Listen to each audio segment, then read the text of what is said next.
Hi everyone, it's Chase here again with the Gwinnett County Public Library, bringing you the last video in the A Taste of Asia program series. We hope you've enjoyed the previous videos and have been inspired to make these easy recipes at home. To conclude our celebration of Asian Pacific American Heritage Month, I present to you the last segment of the program series where we will be making our very own steamed dumplings.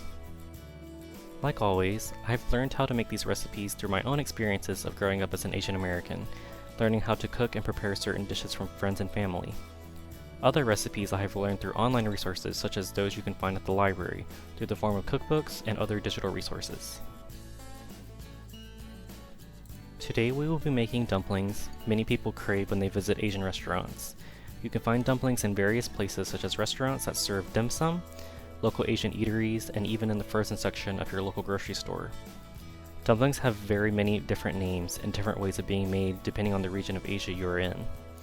You can find dumplings in East Asia filled with herbs and various meats such as pork and seafood, while in South Asia and areas such as Nepal you can find Nepali momo, that is made with chicken thighs and uses particular spices like nutmeg, turmeric, and momo masala as ingredients. Dumplings illustrate how food connects us all even if we come from different backgrounds, and in this case, dumplings also show us the cultural diversity Asia exudes. For today's recipe, we will be making easy and standard dumplings you can often find as an appetizer on Asian menus. Here are the ingredients you will need. First, you'll want to find any kind of dumpling wrappers. These wrappers can be pre-made and frozen, or if you're feeling very courageous, you can make your very own. There are plenty of recipes for dumpling wrappers you can find online and in cookbooks. Today I will be sticking to using pre-made wrappers I was able to find at my local Asian grocer. 2 cups of sliced napa or red cabbage. I will show you a specific way to prepare them so we can remove excess water in the cabbage to prevent our dumplings from being too moist. 6 cloves of garlic minced. You can also grate garlic if you find it easier to do so. 2 cups of green onions sliced. 4 tablespoons of ginger minced. Be sure to peel the ginger well. You can also grate the ginger as well if you like. 1/2 pound to 1 pound of ground pork. For this recipe, I will be using ground pork for the filling, but feel free to use other meats of your choosing such as shrimp or chicken. Depending on how filled you want your dumplings to be of meat, reduce or increase the amount of meat in the recipe. 2 tablespoons of soy sauce. And lastly, you'll want 2 tablespoons of sesame oil.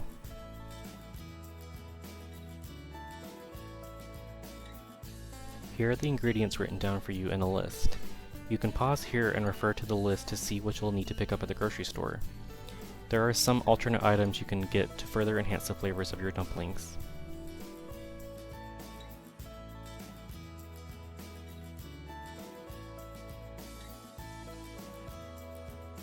First, let's start by preparing our cabbage. The type of cabbage you get does not matter, but for more authenticity, you'll want to find some Napa cabbage.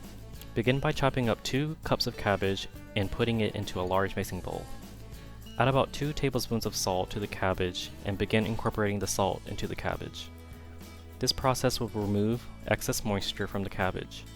Once this step is complete, let it sit for about 10 minutes.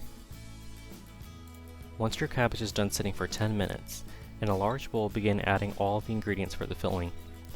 Add your 2 cups of cabbage, 2 cups of green onions, 6 cloves of minced garlic, 4 tablespoons of minced ginger, 1 pound of ground pork, which we will season with salt and black pepper, and lastly for some seasoning, we are going to add our 2 tablespoons of soy sauce and sesame oil. Next, begin incorporating all the ingredients together.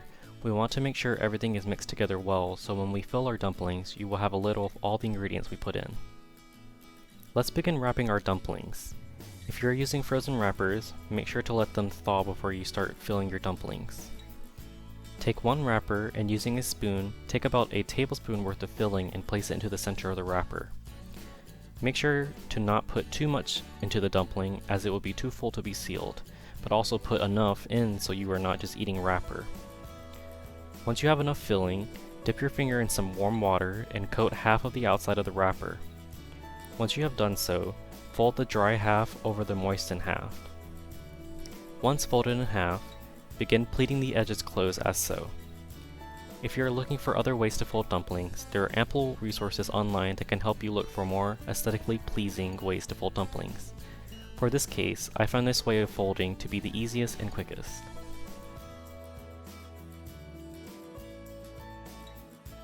Continue folding your dumplings until you have used up all of your wrappers or filling.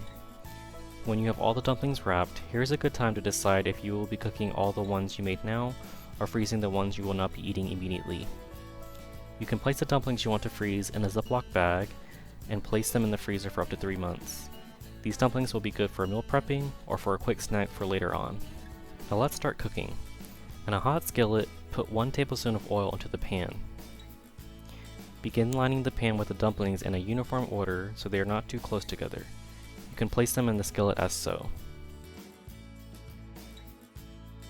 Once the bottom of the dumpling is brown, take about 2 tablespoons of water and pour it into the skillet. Make sure to carefully watch your dumplings so they do not get too brown on the bottom and burn. After putting the water into the pan, cover it with a lid and let the dumplings steam for 5 minutes. Make sure all the water has fully evaporated. This is a good indication to let you know your dumplings are fully cooked. Once the dumplings are finished cooking, put them on a paper-lined plate to remove any excess oil or moisture. With any good dumplings, you're going to need a great dipping sauce. Here's what you will need. 1 clove of garlic minced, 3 tablespoons of soy sauce, 3 tablespoons of rice vinegar, 1 tablespoon of sesame oil, and optionally you can also add some red pepper flakes or sugar. Here are the ingredients for the dipping sauce and a list for you to pause here to gather all the things you may need to get at the store. Now let's conclude by showing you how to make the sauce.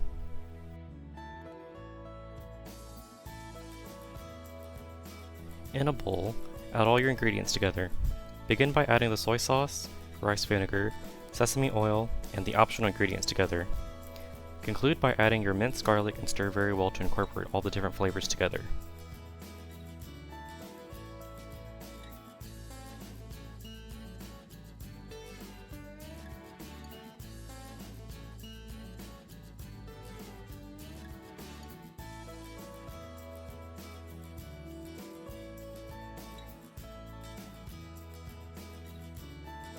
And there you go!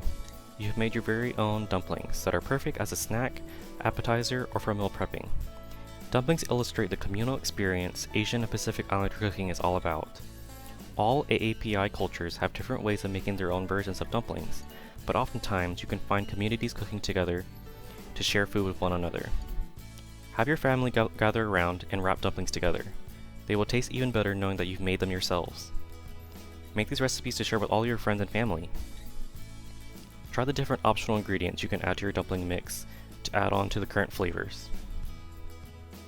That concludes the Taste of Asia program series. We hope you have enjoyed these quick videos and look forward to celebrating with you again. Thank you!